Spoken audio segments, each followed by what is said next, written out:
ചെറിയൊരു കോൾഡും ഫീവറൊക്കെ ഉണ്ടായിട്ട് മോളെ കാണിച്ചിട്ടാണ് ഇക്കാൻ്റെ വീട്ടിലേക്ക് വന്നത്. അതിൻ്റെ പിറ്റേ ദിവസം തന്നെ മോൾക്ക് കുറച്ച് ശ്വാസം എടുക്കാൻ ബുദ്ധിമുട്ട് പോലെ തോന്നിയുകൊണ്ട് രാത്രി തന്നെ മോളെ ഓക്സിജൻ വെച്ച് നെബുലൈസ് ചെയ്യാമെന്ന് വിചാരിച്ചിട്ട് ഹോസ്പിറ്റലിൽ കൊണ്ടുപോയി. സാധാരണ നെബുലൈസേഷൻ ചെയ്യാറുണ്ട്, ഓക്സിജൻ വെച്ച് ചെയ്താൽ കുറച്ചുകൂടി നല്ലതാവെന്ന് വിചാരിച്ചിട്ടാണ് കൊണ്ടുപോയത്. പിറ്റേ ദിവസം തന്നെ ഡോക്ടറെ അടുത്ത് അഡ്മിറ്റ് ആവേണ്ടി വന്നു. സ്ഥിരം കാണിക്കുന്ന ഡോക്ടറെ അടുത്ത് കാണിക്കാനാണ് നമ്മൾ പോയത്. പക്ഷേ ഡോക്ടർ ലീവായതുകൊണ്ട് അവിടെയുള്ള പീഡിയാട്രിഷ്യനെ തന്നെ കാണിച്ചു.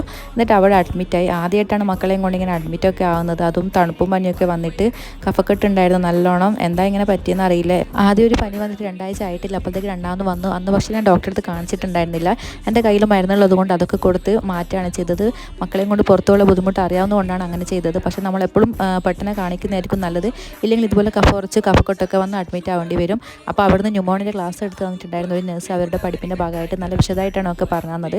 രാവിലെ ഒന്നും കഴിക്കാത്തതുകൊണ്ട് പപ്സ് വാങ്ങി തന്നു. ഉച്ചയ്ക്ക് ചോറ് കഴിച്ചു. പിന്നെ നമ്മൾ ആദ്യം എടുത്ത റൂം കുറച്ച് ചെറുതായത് കൊണ്ട് കുറച്ചും കൂടി വലിയ റൂമിലേക്ക് മാറി. അവിടെ 3 ബെഡ് ഉണ്ടായിരുന്നു. AC റൂം നോക്കിയിട്ട് കിട്ടിയിട്ടുണ്ടായിരുന്നില്ല.